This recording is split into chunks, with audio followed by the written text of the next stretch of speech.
everyone, welcome to Sunya IAS. Guys, in today's class, we are going to talk about another important topic for our mains examination, that is sedition in India.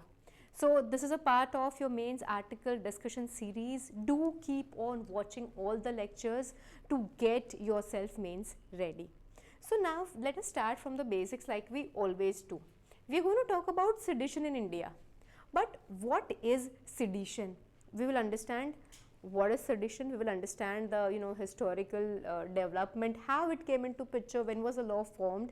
Then we will talk about do we need that? What are the challenges? What sort of reforms are needed? What is the way forward? We'll also look at the international practices in the same class, and that too under 30 minutes. Now guys, you have to understand one thing very clearly. Any article that we are discussing is important and relevant for your examination. In the month of May,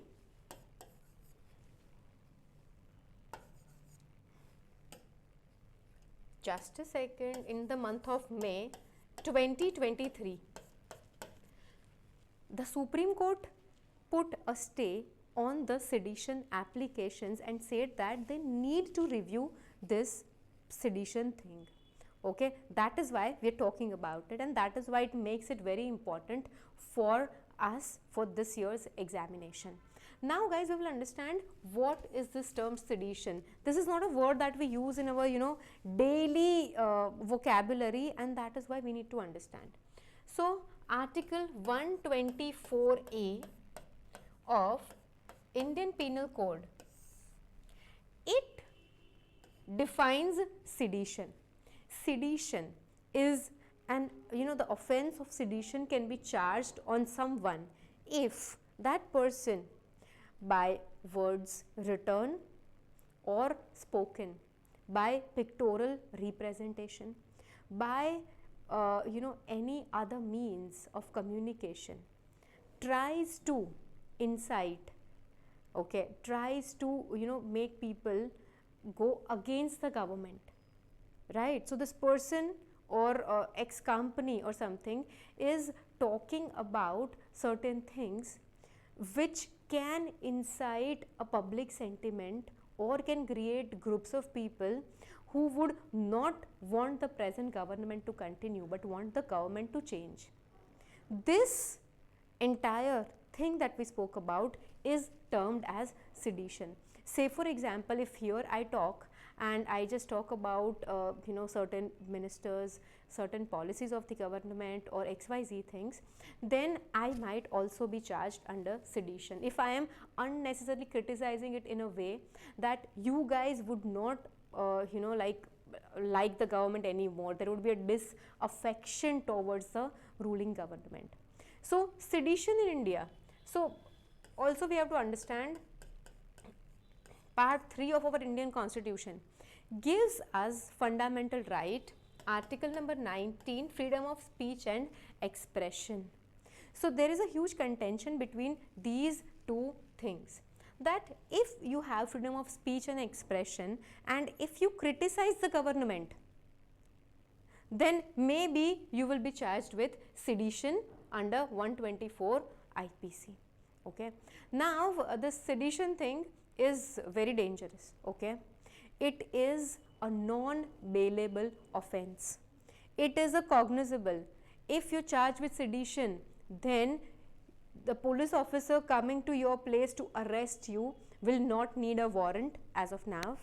Second thing, if you are captured under this penal code, this article, then you will not be able to get bail until you are proven innocent. Also, if someone is charged with sedition, this person is barred from government job for the rest of their lives. So sedition here is a very serious charge. But as our democracy is growing every day, and we are embracing new democratic values, and we are giving lot of freedom of speech and movement and all sort of freedoms to our citizens, should sedition still be considered, or should we narrow down the definition of sedition? Okay, so now let us understand how did this sedition thing originate. Okay. So this we have taken up from our colonial roots, that is from the Britishers.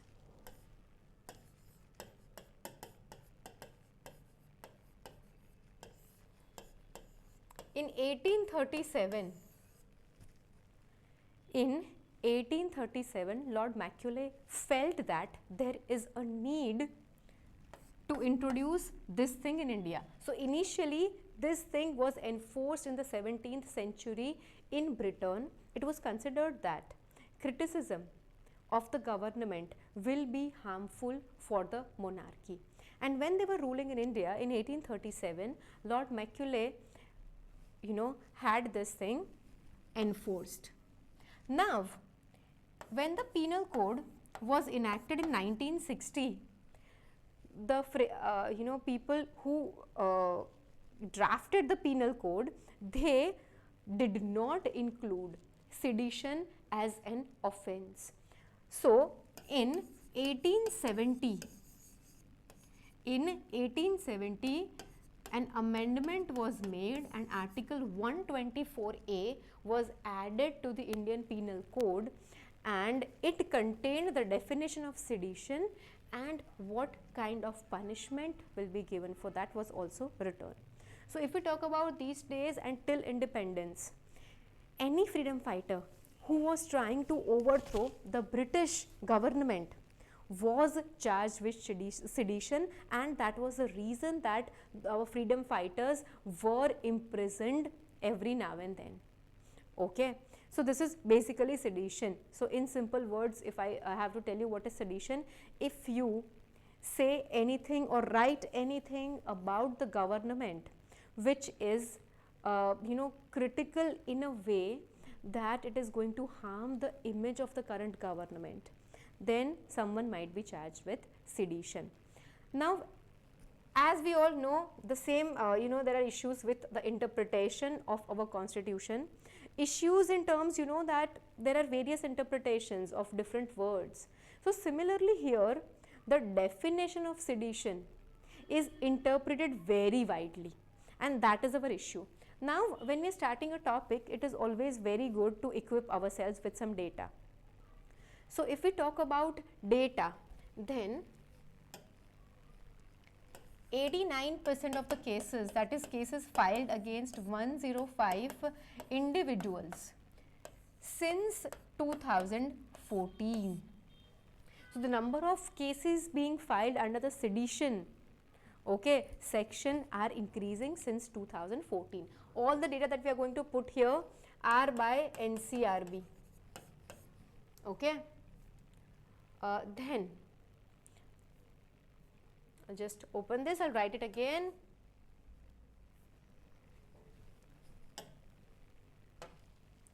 (89% cases, 405 individuals against, and here this is since 2014. All the data is from NCRB. Now, what is the conviction rate? So if say 100 people are charged with sedition, then how many of them are convicted? What is the meaning of convicted? Pronounced guilty. 3.3% only, and this is a data of 2019. And what is the rate of increase? There is a 45% rate of increase in the number of sedition cases since 2000, and this data is also from 2019. Most of these cases, the nature of cases are that some individual has criticized some minister, and that is why they are charged with sedition. Okay. So, these days it is a lot in news also that, there is no freedom of press anymore.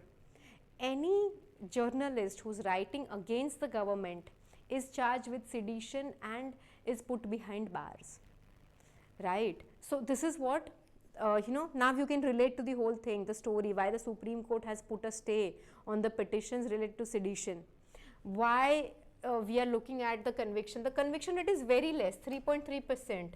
It is like, nominal. Now, why do we need such kind of law? It is very important for us. Why?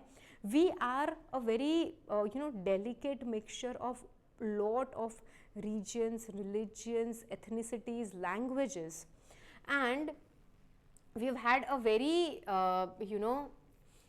painful partition, I would say. Just trying to search for the right word. We have had a very painful partition, and there have been lot of communal issues as well. So let us see, why do we need?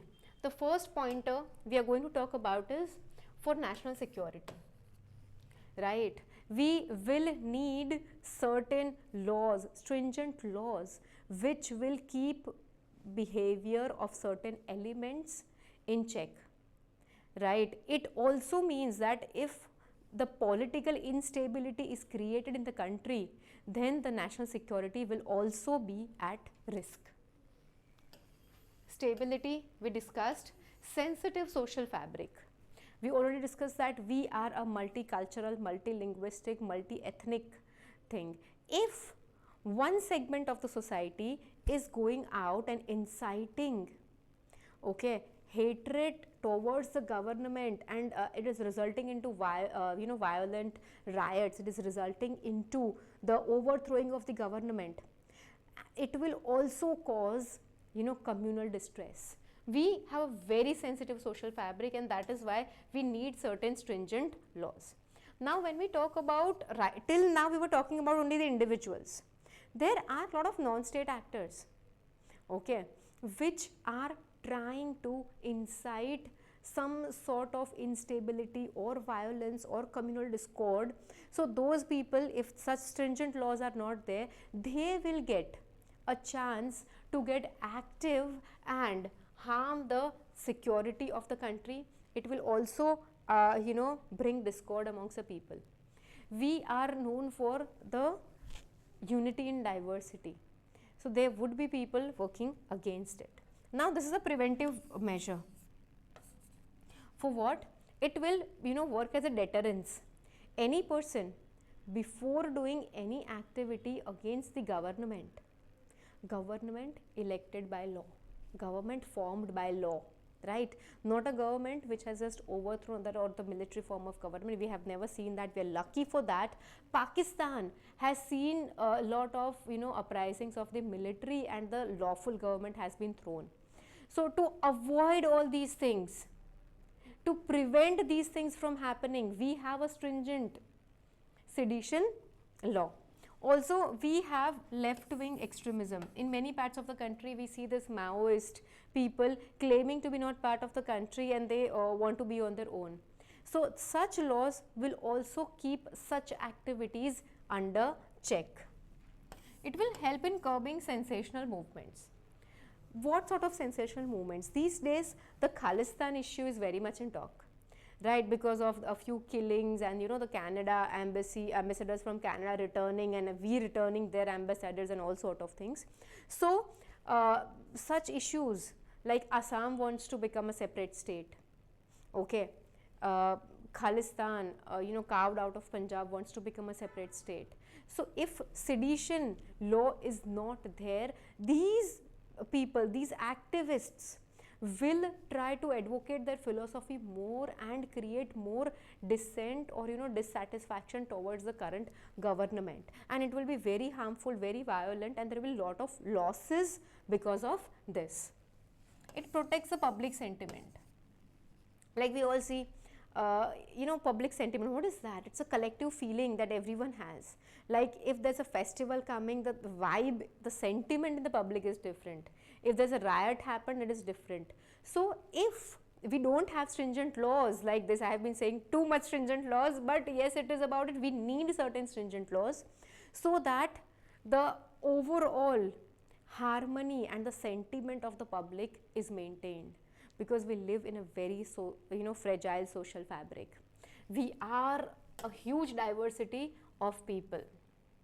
Now let us understand that the Supreme Court has said that it is putting it under review, the entire section 124A of IPC.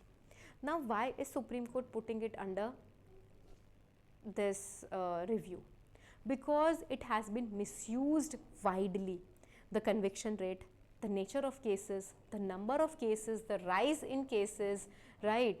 So let us break down the reform, what sort of reform will we need to do about it in 3 stakeholders. The first one is political. Here we need to focus more because this is the agency which is misusing it the most. So first of all, the government in power, okay, will misuse it. If someone says anything against the government, they will use the section 124 and the person will be put behind bars, and also it will be a non-bailable offense. So yes, now it is a draconian law. What do we mean by a draconian law? It's a very old law. It was a British law that was used to suppress the freedom fighters. So we somewhere need to bring in a reform because we are a thriving democracy. We have given a lot of fundamental rights to people. The time when this was enforced, right, till independence, the citizens of the country did not have any fundamental rights. You will have to remember all these points. It curbs healthy democracy. Why? Democracy, in a democracy, the cornerstone is of course the free and fair elections, but then individual liberties are also a huge pillar of any democracy. And if you are taking away the right of a person to criticize the actions of the government, okay, then we would say that it is somewhere curbing the democracy. Now it is also breaching lot of international conventions. How is it breaching that? India has signed lot of international conventions regarding individual liberties and the fundamental rights given to the citizens, be it in terms of press, be it in terms of expression through various means. Now, asking the citizens to not talk about what the government is doing will breach the international conventions, the promises that we have made, the conventions that we have ratified in our own parliament. They will somewhere be breached in letter and in spirit both. Now, if we keep on doing this, if we keep on capturing people just for criticizing the government, we will lose our democratic roots. Because if we talk about this, India has been a democracy since the ancient ages. You know about the Sabha and Samiti, right? We know the first king was Manu. He was elected by the people, selected by the people to run the affairs of the state. And if we suppress people from expressing their dissatisfaction in a way or critics based on lot of facts, then maybe somewhere we will lose our democratic credentials. And also, last but not the least, it reflects poorly on the part of the government. How? If the government is doing everything as it is supposed to for the welfare of the citizens, then why is the government shaken up just by a few words of dissatisfaction? The government rather should encourage criticism and imbibe it and then take corrective measures and go towards good governance. Okay, so here this should not be the case. The government should not look upon it as something very negative. The government should rather encourage the criticism of its policies so that it can improve and work in a better way. Like the farm laws were enacted. Now what happened was stakeholders were not involved and the laws were made in a closed office with people sitting on an armchair, and that is why they didn't work. So if the people, the citizen are having some concerns, then definitely they should be allowed to voice their opinions. Criticism should always be taken positively and the government should always work on it to make the governance system better and beneficial for the citizens. Now let's talk about how we can reform this thing. So here what impact is it having on the whistleblowers? Say for example you are a government employee and you find out some inconsistencies in your department. But if you speak up, you might be charged with sedition. So what is happening is we need to stop this. Otherwise, we may not be able to gather lot of facts or the truth about things. Okay, like the Commonwealth scam, like the 2G scam, if people will come up and talk about it, then the government will know what is going wrong, and then the government can improve it. Now, it curbs freedom. As we spoke, it curbs our Article 19 wala freedom, that is freedom of speech and expression. And maybe if this goes on for a few years, then people will lose the ability to express their views about the working of the government. Also guys, what happens is, this is a cognizable, cognizable and non-bailable warrant. So a person charged with sedition is quickly put behind the bars.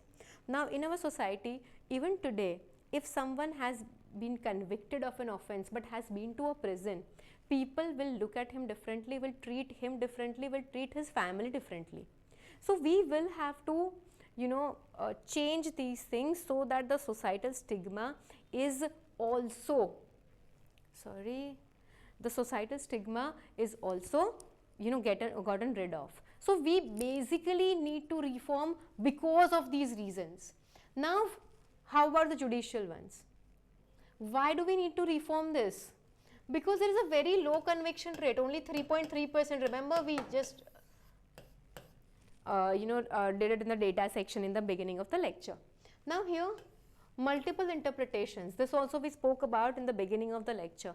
Now, dissatisfaction, disaffection, these words are interpreted so broadly that even if you say that XYZ scheme is probably not doing well, you might be charged with sedition. So the scope is so wide that it can be interpreted in any way. So these are the reasons why we need to reform these laws. Okay, why from the government perspective, why from an individual's perspective, why from the judicial perspective. Now let us understand, there have been many cases regarding this law, right? People would be charged and people would be filing a case against the state. And to your surprise, all the cases here, they don't support sedition as it is in the present form. Like the first one to happen was Tara Singh versus the state of Punjab. In this case, the court said that sedition was unconstitutional. Yes.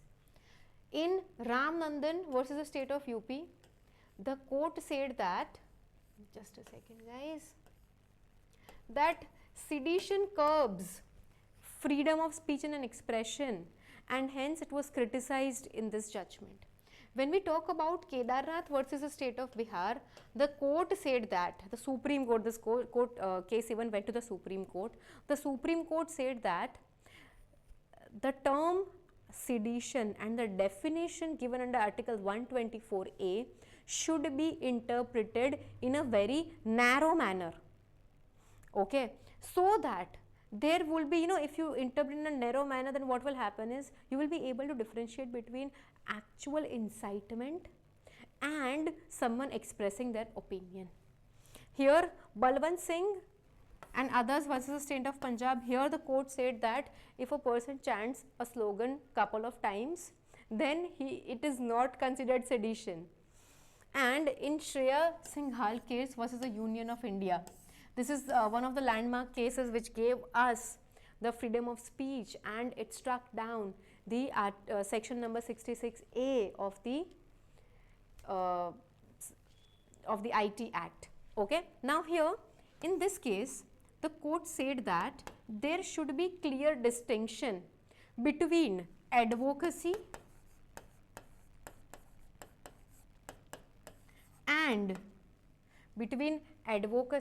and disaffection or incitement.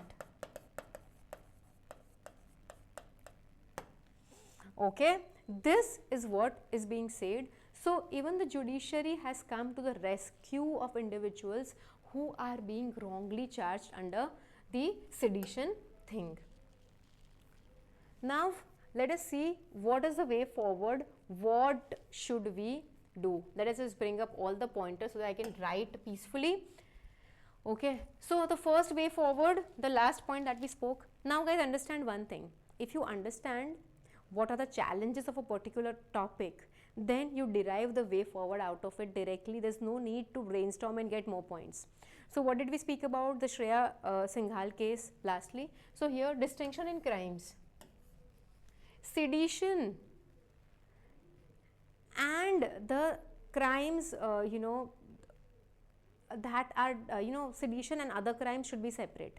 If I am talking about my opinion here and not actually trying to incite any sort of a movement which would overthrow the government, that should be treated differently. Okay, and a seditious act should be treated differently. So for this, what do we need to do? We need to have a better definition and a narrower interpretation. Burden of proof. Usually what happens abhi is that if say X person is charged with sedition, the burden of proof lies on the X person to prove that he has not done any seditious activity. But here we are talking about, if a person is filing a complaint against X person that he has done certain seditious activities, then the burden of proof should lie on the person who is filing a complaint and not on the X person. So the burden of proof thing also needs to shift. Now we are talking about leniency. This is a non-bailable warrant. Now a person, by words spoken or written or by any sort of representation, should not be treated with so much strict procedure that it would be a non-bailable. So this should be made a bailable offence. Also, public awareness should be spread about what is sedition and what is freedom of speech and expression, and what is criticism of the government and what is sedition. Okay. Now the application should be with caution. Like we saw that it is only 3.3% people are convicted. It means that we are actually hampering the work of a lot of people by accusing them of sedition. So this should be applied with caution. The definition needs to be objectified.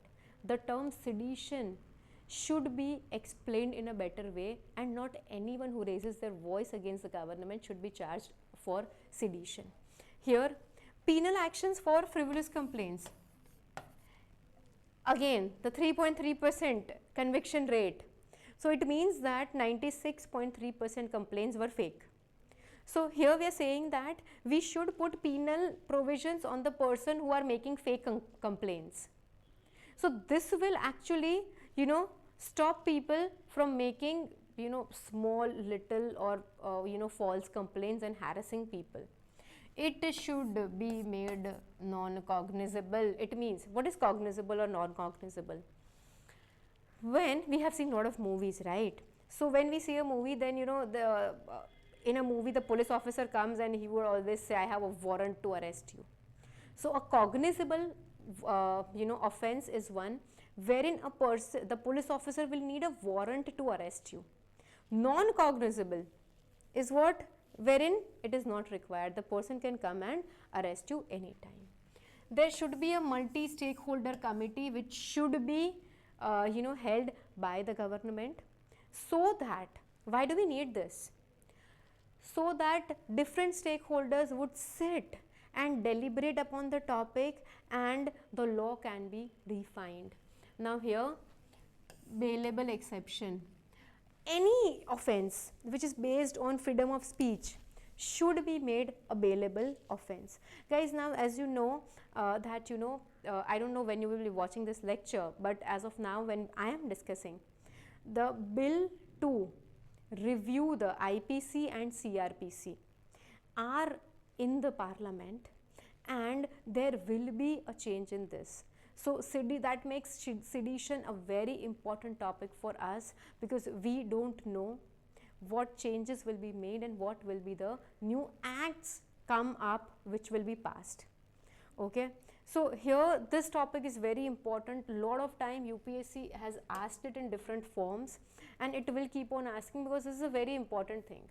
Now we will look at a few best practices, because if you want to end your answer or if you want to you're giving a way forward, and since we are a developing country moving towards development, if we give in, and especially in polity and economy, if we give examples of if we set international precedents, then it is like really good. So here we will talk about UK. So we adopted this thing from UK, right? But UK itself has cancelled, has declared null and void. They had a sedition law and they have declared it null and void. So there is no sedition in UK. If we talk about Indonesia, they have followed their Dutch masters. Okay, Indonesia was ruled by the Dutches. So Indonesia, what it has done, Indonesia has completely revoked it from its root. Okay. Now when we talk about USA, USA has a sedition law. Okay, USA has a sedition law, but it is very rarely used. USA, there is this law that if any person tries to overthrow the government or harm the government in any way, then that person will be charged with sedition. These, following the Dutch masters, they have completely abolished it. UK has abolished it, but in some form it exists for aliens and non-British residents. Okay, so this was it for today. We are doing another topic very soon, so stay tuned. Keep on watching the series. We all at Sunya IAS are trying our best to help you with your preparation. If you like our content, if you like our videos, do join our Telegram channel, do subscribe to our YouTube channel, like the video, also comment if you like the video. Thank you very much, guys.